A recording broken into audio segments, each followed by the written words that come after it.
কি ভারত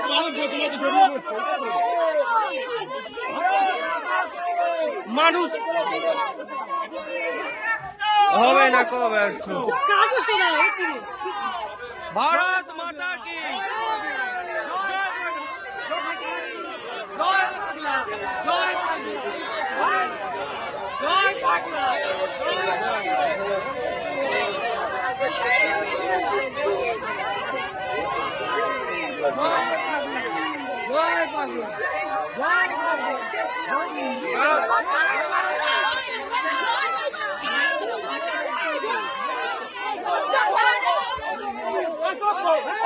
অসভ্য আপনার অসভ্য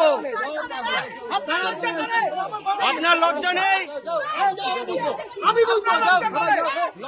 যখন যাচ্ছিলাম তখন একদল জয় বাংলা স্লোগান দিচ্ছিল, কিন্তু তারা আমাকে অ্যাটাক করেনি। তারপর ঘুরে আর একটা গলি দিয়ে যখন আসি তখন তৃণমূলের কিছু দুষ্কৃত বাহিনী, আশাকর্মী এবং ছেলেও ছিল একজন, বিশু বলে তার নাম, পুরো সামনে এসে জয় বাংলাগুলো স্লোগান তুলেছে, আমার গায়ে ফুল ছিটিয়েছে, এসে আমার সামনে এসে মারার চেষ্টা করেছে আমাকে।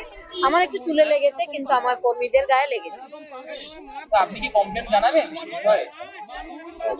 অবশ্যই জানাবো, কিন্তু আমি চাই না ভোটের আগে এইসব করা হোক। তৃণমূল ভয় পেয়েছে আমাকে, প্রচন্ড ভয়ে আছে, তাদের দাঁত নখ বার করেছে।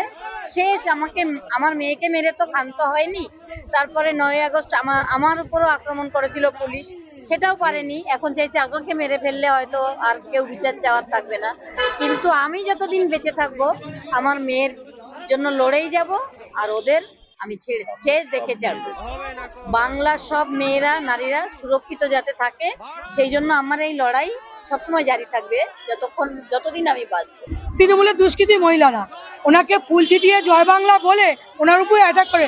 ওনার লেগেছে, ওনাকে একটা ঘুষি মারতে গেছিল, সেটা আমার লেগেছে, আমার মেয়েদের লেগেছে, কারো হাতে কারো পিঠে, অনেকেই জখম হয়েছে। একদম। আর নোংরা নোংরা ভাষায়, ওনাকে কুরুচিকর ভাষায় অ্যাটাক করছিলেন যাতে উনি দুর্বল হয়ে যান, উনি যাতে মানসিকভাবে ভেঙে পড়েন, সেটাই ওরা চেষ্টা করেছিল। কিন্তু আমাদের যে প্রার্থী, সে একদম মনের দিক দিয়ে শক্ত, উনি কোনোই হারবে না, উনি জিতেই একদম ছাড়বে। এবারে ভাই ভোটের লড়াই এই এখানেই দেখবো।